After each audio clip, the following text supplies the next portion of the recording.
आप सभी के जीवन में माता पार्वती और भगवान शिव की कृपा सदैव बनी रहे, ऐसी मेरी शुभकामना है। मैं डॉक्टर मनीषा शर्मा आप सबका हृदय से स्वागत करती हूँ। आज मैं आपको शिवरात्रि व्रत कथा सुनाऊंगी। शिवरात्रि कथा में चित्रभानु नामक एक भील शिकारी की कथा है, जिसने अनजाने में ही शिवरात्रि का व्रत कर लिया, जिसके पुण्य से वह शिवलोक में स्थान पा गया। इस कथा का पाठ शिवरात्रि के दिन करने से शिव का बड़ा ही उत्तम फल प्राप्त होता है। शिवरात्रि व्रत की कथा का पाठ करना बहुत ही शुभ फलदायी बताया गया है। शिव पुराण में बताया गया है कि जाने अनजाने में भी जो मनुष्य और जीव महाशिवरात्रि का व्रत कर लेता है, वह शिव कृपा का भागी बन जाता है और उससे यमराज के दूत भी दूर रहते हैं। इसलिए शिवरात्रि व्रत में शिव भक्तों को शिवरात्रि की इस कथा का पाठ जरूर करना चाहिए। शिवरात्रि व्रत कथा। पूर्व काल में चित्रभानु नामक एक शिकारी था। वह शिकार करके अपने परिवार का भरण पोषण करता था। उस शिकारी पर साहूकार का कर्ज था, लेकिन वह उसका कर्ज समय पर नहीं चुका पाया। फिर साहूकार ने शिकारी को शिव मठ में बंदी बना लिया। जिस दिन उसे बंदी बनाया उस दिन शिवरात्रि थी। चतुर्दशी के दिन उसने शिवरात्रि व्रत की कथा सुनी और शाम होते ही साहूकार ने उसे अपने पास बुलाया और ऋण चुकाने के बारे में कहा। उसके बाद वह फिर शिकार की खोज में निकला। बंदी गृह में रहने के कारण वह बहुत भूखा था। शिकार की तलाश में वह बहुत दूर निकल आया। अंधेरा होने पर उसने जंगल में ही रात बिताने का फैसला किया और एक पेड़ पर चढ़ गया। उस पेड़ के नीचे शिवलिंग था, जो बेलपत्र के पत्तों से ढका हुआ था। शिकारी को उसके बारे में जानकारी नहीं थी। पेड़ पर चढ़ते समय उसने जो टहनियां तोड़ी वह शिवलिंग पर गिरती रहीं।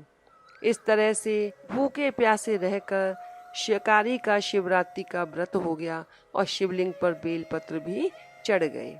रात के समय एक हिरणी पानी पीने तालाब पर आई। शिकारी जैसे ही उसका शिकार करने जा रहा था, हिरणी बोली, मैं गर्भवती हूँ, शीघ्र ही प्रसव करूंगी। तुम एक साथ दो जीवों की हत्या करोगे। मैं बच्चे को जन्म देकर तुरंत तुम्हारे सामने आ जाऊंगी, तब मुझे मार लेना। शिकारी ने हिरणी को जाने दिया। इस दौरान अनजाने में ही कुछ बेलपत्र शिवलिंग पर गिर गए। इस तरह उसने अनजाने में प्रथम पहर की पूजा भी संपन्न कर ली। कुछ देर बाद एक हिरणी उधर से निकली।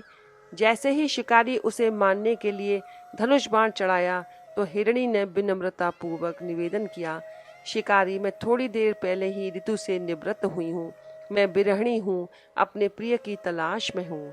अपने पति से मिलकर मैं तुम्हारे पास आ जाऊंगी। शिकारी ने उसे भी जाने दिया।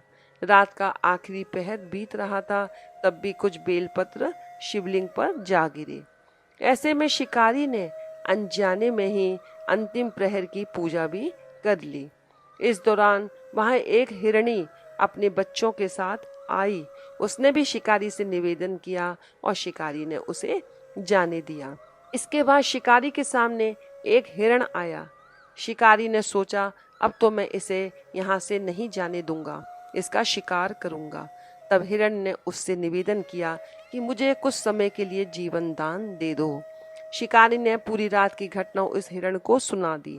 तब हिरण ने कहा कि जिस तरह से तीनों पत्नियां प्रतिज्ञाबद्ध होकर गई हैं, मेरी मृत्यु से अपने धर्म का पालन नहीं कर पाएंगी। जैसे तुमने उन्हें विश्वास पात्र मानकर छोड़ा है, मुझे भी जाने दो।